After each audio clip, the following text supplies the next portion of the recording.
Hello, back to another fabulous video on channel. I'm Jake from Jake's Books Corner, and today we're gonna be filming basically what I read while I was gone. I was technically gone for 2 months, it seems like. I think my last wrap up was for June, so this is for July. Also, if I'm looking in weird direction, I flipped my phone around. I don't know if you guys know this or not. A few months ago, I dropped my phone and kind of broke my camera in the front. Not fully, like it's still functional, but it's very glary and things. And I'm just trying to figure out which way is best quality on the content. So we're gonna try this. And we'll see how it goes. If you hear footsteps, duh. If you hear grumbling noises or anything, my friend is currently sleeping. Alright, let's jump into this video. I have maybe 10-ish books I've read since I saw you last. We can all agree this is an all-time low year for Jacob. I have a lot of reasons for that we're not going to get into. I might talk about what I was doing in the process of doing these things. I'm talking to you. Maybe keep catching up to speed throughout this video. We're going to start with July reads. The first book I talk about is sadly a book that I did not end up enjoying. I gave it a 2.5 out of 5 stars.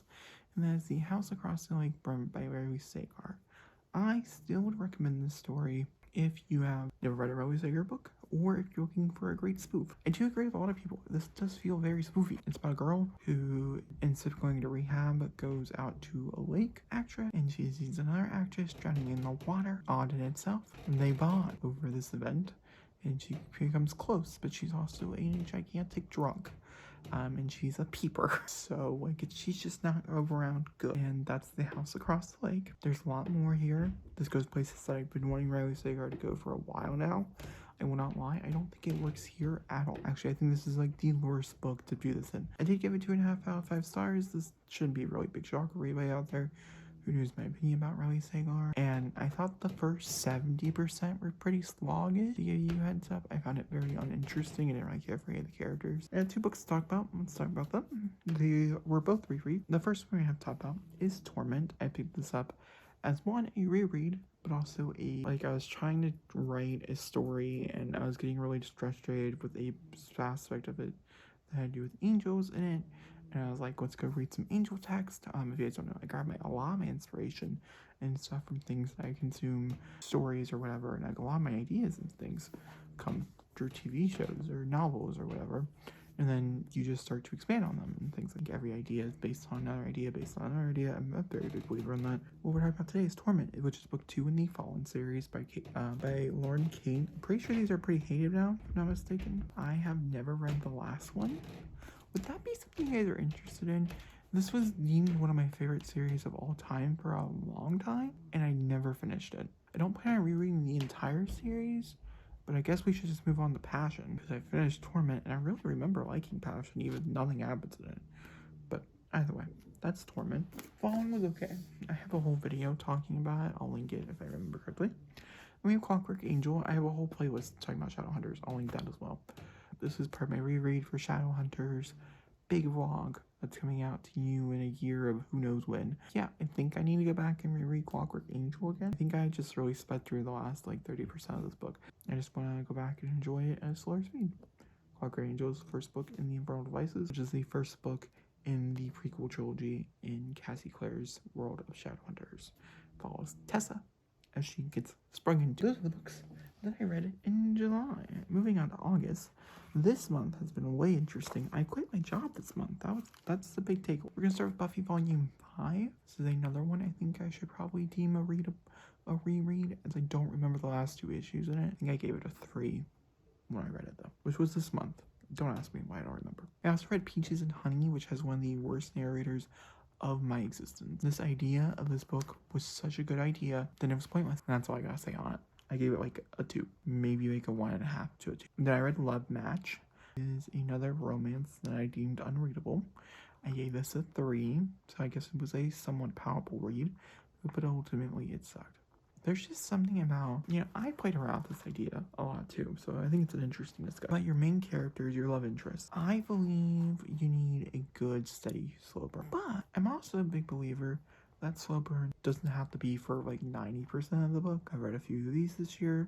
I love them equally. Sometimes it gets really annoying and really taxing on the reader. I think like maybe 30% in or something like that is a good slow burn. This book had a 0.2. Like it was too fast. And like I said, putting around the idea of main characters having sex the first, and then building off of that, like what's the dynamic? And I think certain stories it works really well. This is one of those stories where I thought the dynamic really worked because there's a lot of back and forth, miscommunication, stuff that I thought it ended up being a little bit even, but ultimately, this was a failure in my opinion. Mostly because in that first intimate scene, it was really graphic, it was really in your face, which are great for books like this, but it took away a lot of the flavor for the rest of them because they seem pretty much just like the first one. And I feel like this whole book, there wasn't that moment of sensuality. It was just a lot of like power raw dogs, you know what I mean? Either way, let's move forward. And that is Dork Diaries Volume 1, or Book 1. This one is called Tales from a Not So Fabulous Life. This is the Super Squee edition by Rachel Renee Russell.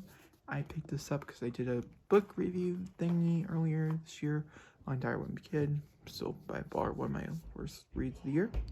And so I was like, let's pick up the other one, which is the Dork Diaries. This is supposedly the girl version. I think this is better. Not great. Main character is pretty arguably offensive, but she's a tween. I'm assuming she's probably like 11 or 12 in this book, and I think you should probably be like 11 or 12 to read it, maybe 13. Some of the language here I don't think is really appropriate anymore in today's society. I do think girls still act this way, so I think it's a pretty good representation of that. Basically the same premise. Mom thinks getting kid something they want. In reality, it's a diary. Diary ends up being a main point of a lot of different storyline. Diary Kid, Dork Diaries have similar premises. 2 different books. This one does deal with crushes and relationships a little bit more heavily. Cliques and mean people more heavily. Also, I would never classify our main character as a mean person, just annoying, which is automatically a step up from Diary Kid. There is no Rowley though, which I think was a missed opportunity. She's pretty lonely. We also have my DNF of the month, which was Dark Lover. Dark Lover is the first book in the Black Brotherhood Dagger series. It opens with an SA scene, which automatically turned me off from the book because I thought it was done poorly. And then the next time we see the character, she's being intimate with another character within 24 hours of just being SA. I don't really think there's a tone here that I enjoy. I, one, know this is a dark romance. This is very common in dark romances. One can say that I enjoy these dark romances normally. For some reason this one rubbed me the wrong way. I don't really have a reason for you. I think the world is really well developed though, and there's a lot of things going on with a lot of other side characters outside of the main plot love interest. I think I will pick it up in the future. I probably won't start over due to the fact of some of this shit made me uncomfortable. I will continue on with it at a future date. And this sounds like an October read for me, so maybe in a few months. We will see. And lastly, let's talk about the elephant in the room. I'm glad my mother died by Jeanette McCurdy. This is by far my favorite book I read so far these 2 months. No, this is my favorite book I read in the 2 months that I've been gone. I'm glad my mother died. It was a spiritual journey I didn't realize I needed and or wanted to go on. It was very hard to read at times. And Jeanette was always Sam Puckett. I know I hate referencing the two because of certain stereos, but Sam Puckett was always one of my favorite characters on any show. I loved her on iCarly. I've seen iCarly as an adult. It's a very uncomfortable watch. I don't actually really recommend you go back and revisit it. Just watch the revival. It's 10 times better. It's great. It's hilarious. It's adult. It's everything we wanted. Rita McCurdy's book, she talks mostly about her and her relationship with her mom. Her mom was an extremely abusive mother to her and her family, and most of her family had realized it really early on, whereas she did not, and she stuck by her mother's side till the very, very end, opening of the book, before we jump into the stories.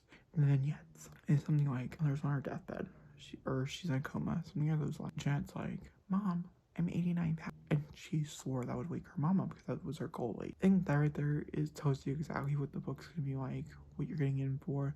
There are talks about Dan Schneider in case that's something you're interested in. Maybe that's the push you need.